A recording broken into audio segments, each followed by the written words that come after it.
Foi um jogo muito condicionado, né? Diferente do que a gente viu na abertura da temporada, né? Que foi aquela goleada do Atlético de Madrid, que foi um jogo lá e cá, virado do Real Madrid, o Atlético volta a virar e ganha de 5. Você tomar um gol com 1 minuto muda completamente o que você preparou para a partida, né? E a gente, a Tati até destacou ontem, né? A gente estava lembrando aqui com a molecada da produção que o Oblak já não é mais o mesmo, né? E aí, assim, foi uma pedrada do Valverde, né?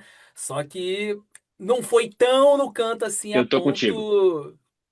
A ponto de. Tinha que ter evitado. Eu acho que dava pra ele chegar. Ele já fez defesas mais impossíveis do que aquela ali. Foi de fato um chute muito forte, a lá verde. Só que tinha que ter pegado aquela bola, né? Não foi tão no canto assim. Ao longo do jogo, ele nem foi tão exigido a ponto de fazer defesas impossíveis, mas foi até seguro em alguns momentos. Só que ali acabou condicionando muito o jogo. E a gente vê como o Pablo Barrios faz diferença na mecânica do jogo do Atlético de Madrid, né? No próprio Real Madrid e Atlético no início da temporada, contra o Barcelona, que o Atlético acabou perdendo, mas ele jogou muito bem. Ele na mecânica, o Coco já não é mais o mesmo, né? Como faz falta o Pablo Barrios nesse time do Atlético de Madrid. Um jogo diferente que a gente até falou muito do Gonzalo ontem, né? Um Gonzalo hoje que no primeiro tempo até foi bem no pivô, conseguiu centralizar algumas bolas, mas pouco participativo ao longo da partida. E a gente vê um Barcelona de fato, como a Tati disse, mais pronto para essa final do domingo. A gente vai falar também, tá, sobre a polêmica, sobre o que rolou entre Simeone e Vinícius Júnior. O Simeone deu uma cutucada gigantesca no Vinícius Júnior e vamos trazer as aspas aqui para vocês no decorrer desse MFM, mas o Fred, você concorda que o All Black no Prime, no auge, defenderia essa batida do Valverde? Muito provavelmente, né? Assim, a batida foi muito forte. Porque acho que a repetição em câmera lenta ela dá a entender que a bola era mais defensável do que de fato ela foi. Foi um chute, realmente foi uma patada muito forte, um pombo sem asa ali do Valverde. Ainda assim, acho que o Oblak ele demorou meio segundo para reagir, coisa que talvez no passado ele não demoraria, e isso faz toda a diferença. Acho que ele reage um pouco tarde, ele não estava mal posicionado. A bola não foi tão longe dele, eu acho que foi mais uma questão de tempo de reação mesmo. Eu, no meu alto, né, da minha avaliação de capacidade de reflexo de goleiro, porque, né, evidentemente, eu já fui muito testado sobre isso. Quando eu recebo duas mensagens ao mesmo tempo no WhatsApp, eu fico completamente perdido por 5 minutos, então não tenho tanta moral assim para poder falar sobre capacidade de reação.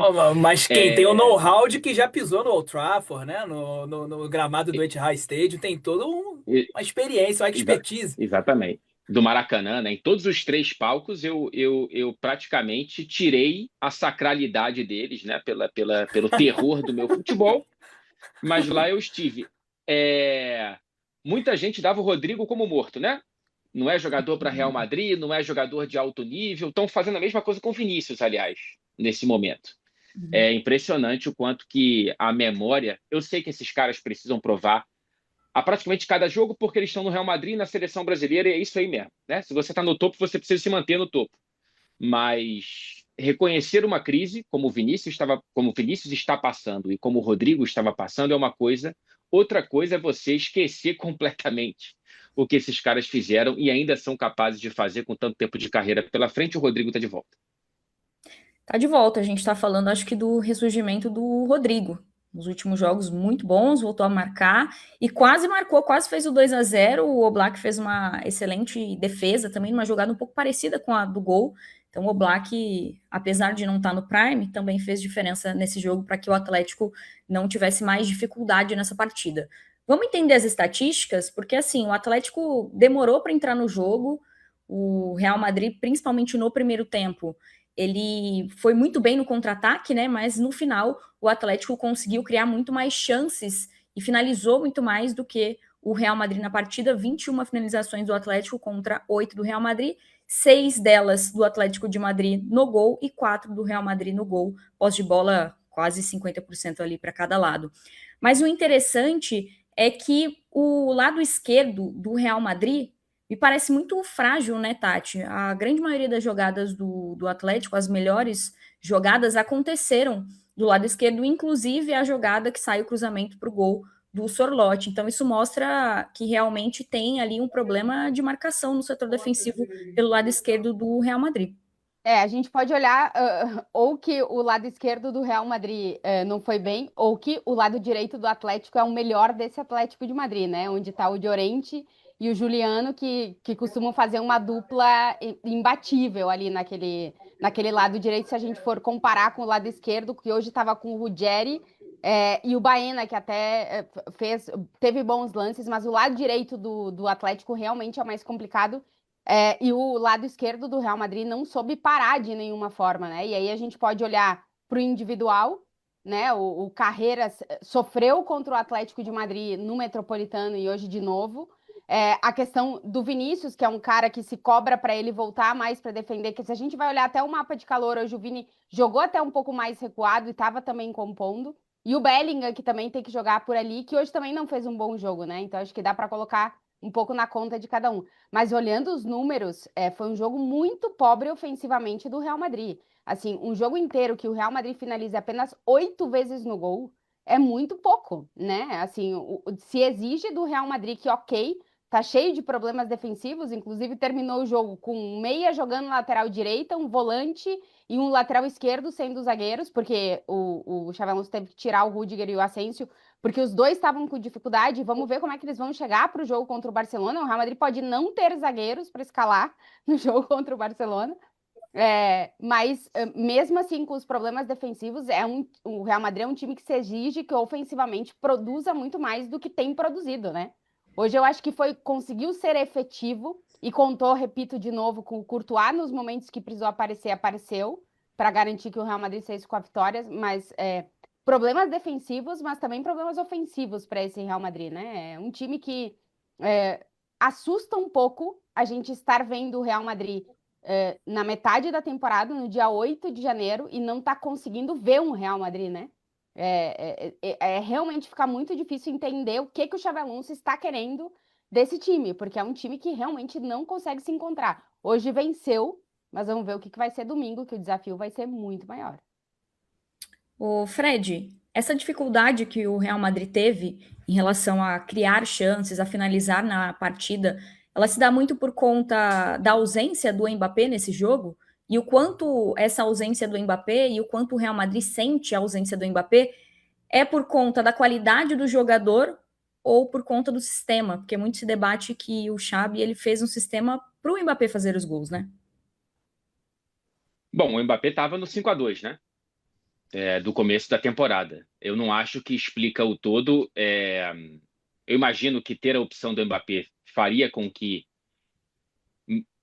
os zagueiros do Atlético de Madrid estivessem um pouco mais presos, né? Que ele pudesse abrir um pouco mais o espaço para os companheiros, justamente pelo poder magnético que um jogador do peso do Mbappé tem, ainda que, diferentemente do Gonzalo, ele seja um cara que ocupe muitas outras áreas, né? Ele passeia muito pelas outras áreas do ataque em vez de ficar muito mais centralizado. Isso você pode ser visto como uma possibilidade de você entrar tabelando, mas também às vezes como um congestionamento desnecessário que pode atrapalhar um pouco quem está do lado esquerdo, quem está do lado direito, esvaziar um pouco o centro do ataque. Eu não acho que a ausência do Mbappé explique as 8 finalizações, não. Eu acho que o Real Madrid realmente teve uma atuação muito pouco inspirada ofensivamente. O Vinícius com mais funções defensivas, mas também não conseguiu, quando teve um pouco mais de possibilidades próximo da área, fazer algo de diferente. O melhor foi o Rodrigo. Eu vi muita gente até falando que o Rodrigo naquela defesa do Oblak foi fominha. Eu não acho que ele tinha que ter passado para o Vinícius, não. Ele limpou o zagueiro do Atlético de Madrid e estava cara a cara com o Oblak, né? Assim, eu não entendo por que ele passaria essa bola para trás, por mais que o Vinícius estivesse mais ou menos sozinho, tinha um zagueiro entre os dois. Mas eu acho que também tem os méritos defensivos do Atlético de Madrid, né? O Courtois sofreu muito mais do que o Oblak nessa partida. Dos 59 gols marcados pelo Real Madrid nessa temporada, 29 foram feitos pelo Mbappé. Então isso fala muito do que é o Real Madrid hoje do Xabi Alonso, o quanto o Mbappé ele contribui muito para as estatísticas ofensivas do Real Madrid. O Tato, é o seguinte, o Valverde, ele foi bastante criticado já nessa temporada. Ele claramente estava abaixo. Nas outras temporadas, a gente viu o Valverde jogando muita bola, mesmo tendo que ser improvisado em outras posições, inclusive na lateral, que já foi muito debatida, né? Que ele falou que não nasceu para fazer a lateral e segue depois disso fazendo a lateral em vários jogos. Mas hoje ele foi talvez o principal jogador do Real Madrid, né? Com gol e com assistência. Foi uma boa partida do Valverde, e mesmo quando ele errava, a disposição sempre dele inata, né, de conseguir recuperar, fazer uma recomposição defensiva para recuperar qualquer passe errado, até dos seus companheiros. Ofensivamente e defensivamente, ele foi muito bem, obviamente. No lance do gol, a gente tava, enquanto o Fred falava, eu fiquei pensando, né?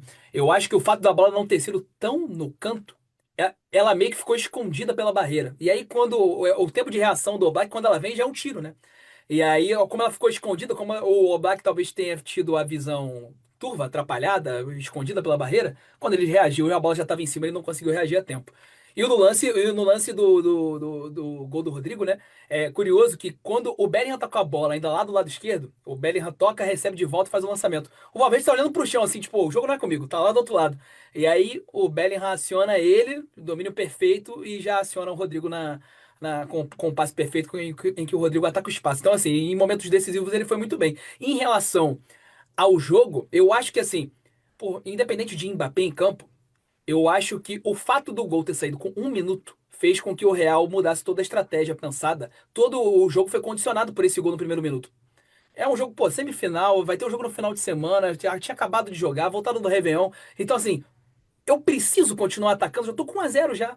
Então, talvez fosse mais natural um Real que clássico, ok, jogo decisivo, se preservar. A gente pode até não concordar, porque é o Real Madrid tem que atacar, que nem no Flamengo aqui, né? Torcida do Flamengo, o Flamengo fez 1-0, quer continuar atacando.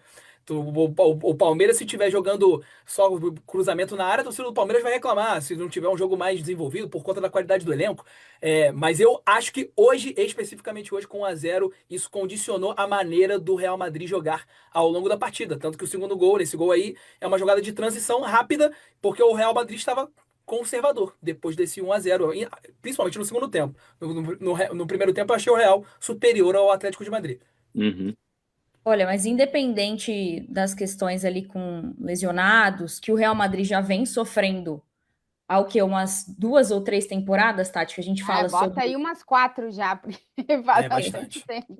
Precisa contratar, vai contratar, porque assim, já tá Acho que claro não. que o Rudiger se lesiona toda hora, o Tchouaméni também tem se lesionado, outros jogadores do setor defensivo têm se lesionado, e o que me parece é que, mesmo assim, o Florentino não tira a mão ali do bolso, eu não sei se o Xabi também não pediu, a gente não tem clareza do que rola nos bastidores, né? Mas, na minha opinião, para um time do tamanho do Real Madrid, já tendo a clareza de sucessivas lesões de alguns jogadores defensivos e do que tem acontecido ao longo dessas últimas temporadas, o Real Madrid deveria fazer mais um investimento no setor defensivo, gente. Porque o Asensio, também vale destacar, é um jogador um pouco instável, né? Então, você tem alguma informação, Tati? Não vai mesmo pro. Não, em princípio, eu acho que não vai chegar ninguém, até porque não vai sair ninguém, né? No Real Madrid, vamos lá, é óbvio que precisa de contratações, mas a estratégia do Real Madrid para o sistema defensivo é trazer jogadores a custo zero, basicamente, jogadores que acabam um contrato com outros clubes e eles acabam trazendo, né? Trouxeram o Haaland fazendo um alto investimento, trouxeram o Carreiras fazendo um alto investimento, mas eles não vão trocar todos os zagueiros do time. O que o Real Madrid fez foi mudar o departamento médico. Isso sim, é uma Freite está de decisão, bobeira lá no Fluminense, tá? Só avisando. é uma decisão para tentar dar uma freada nas lesões, né? Porque se a gente for ver, o Real Madrid tem zagueiro. O problema são as lesões. O problema não é que não tem peças. O problema é que são lesões recorrentes e tu precisa entender por que essas lesões estão acontecendo, principalmente no setor defensivo. Então, eu acho que esse é mais o ponto, né? Tentar entender o que acontece com as lesões do que sair contratando um monte de zagueiro, sendo que tu já tem zagueiros no elenco, né? Se não tivesse, é um ponto. Mas o Alaba, por exemplo, está em final de contrato. Vamos ver o que vai acontecer, por exemplo, com o Carvajal. Não tô falando só da zaga, né? Do sistema defensivo como geral. O Real Madrid tem 3 laterais esquerdos. O problema é que o Mendy se lesiona muito. Aí, agora não tem lateral direito porque o Trent se lesionou. Então, os que chegaram não estão conseguindo render o suficiente para se manter fisicamente bem. Também é um problema. Então, eu acho que o Real Madrid está tentando atacar o problema. O problema qual é? As lesões. Vamos ver se agora vai resolver com a mudança do médico. Sobre esse Real Madrid na segunda marcha ou na terceira marcha, como o Otávio leu, né, de faz o gol cedo e depois tenta administrar tudo isso aí que a gente trouxe, né, de questão física, de olhar para o jogo contra o Barça, de voltar de um período sem jogar pela pausa da competição.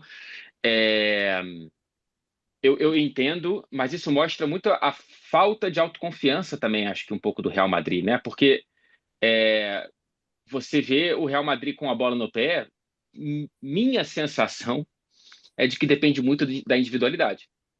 A minha sensação é que não tem muita movimentação, é que não tem algo muito coordenado, muito sincronizado. E quando você tem tantos jogadores que não estão em grande fase, você acaba, se depender desses caras com a bola no pé de fazer alguma coisa diferente, você acaba meio castrado mesmo, assim. E isso poderia fazer sentido se tivesse seguro defensivamente, né?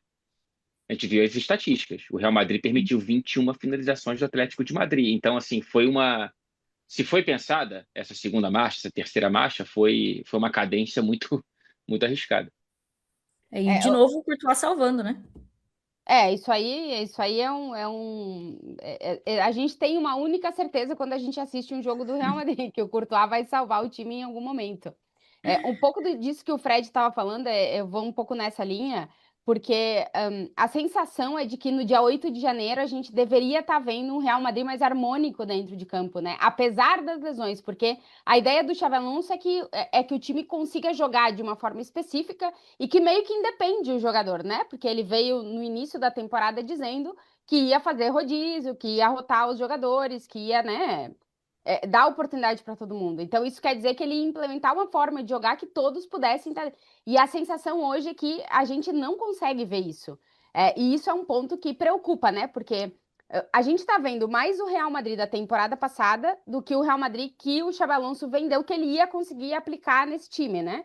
A questão é saber se vai dar o tempo para ele aplicar isso, porque agora vem o Barcelona pela frente, vamos ver o que vai acontecer. E se ele vai conseguir fazer isso, né? Porque até agora a gente viu em muitos poucos momentos um novo Real Madrid. O que a gente tem visto mais é um Real Madrid da temporada passada com melhorias ou piorias, ou coisas piorias, ou coisas piores, né? Por exemplo, hoje, como o Otávio falou, segundo tempo, o Real Madrid vai para trás e meio que deixa o Atlético de Madrid jogar. Isso era o Real Madrid do Ancelotti, só que aí contra-atacava melhor. Então, tu tá voltando a fazer uma coisa que já se fazia, só que não entregando o melhor daquele momento que o Real Madrid recuava para poder contra-atacar. Então, esses pequenos pontos, assim, vamos ver se os resultados a partir de agora, porque agora são 5 vitórias consecutivas que fazem com que o Xavi não esteja mais no olho do furacão, mas é que a tormenta, a maior tormenta, tá chegando no domingo. E vamos ver como é que o Real Madrid vai chegar para essa tormenta que vai ser muito grande. Mas até agora a gente tem visto muito pouco desse novo Real Madrid. E eu não sei se ele vai chegar em algum momento. A impressão que eu tenho nos últimos 2 meses é que em alguns jogos, e principalmente nesses jogos mais difíceis, o Real Madrid, o Xabi coloca o Real Madrid para jogar para segurar o cargo dele. E isso vai totalmente contra o DNA do Real Madrid. Então, eu não sei até que ponto isso vai sustentar, porque quando você faz isso, você faz um 1-0 e você recua todo o seu time, você está jogando claramente pelo resultado e tirando o potencial do seu time de até jogar com um placar mais confortável. E você inibe o seu time de evoluir dentro de campo. Inibe o seu time, é o que a gente falava, né, Tati? Você falou muito sobre isso. Muitas vezes o Real Madrid mostrava uma involução na temporada. Ali em novembro, mais ou menos, a gente discutiu bastante sobre essa involução do time do Real Madrid, porque, na minha opinião, muitas vezes o Xabi, ele coloca o time para ter o resultado e tentar segurar o cargo dele, e enfim, tá dando certo. Eu não sei até que ponto isso vai continuar dando certo.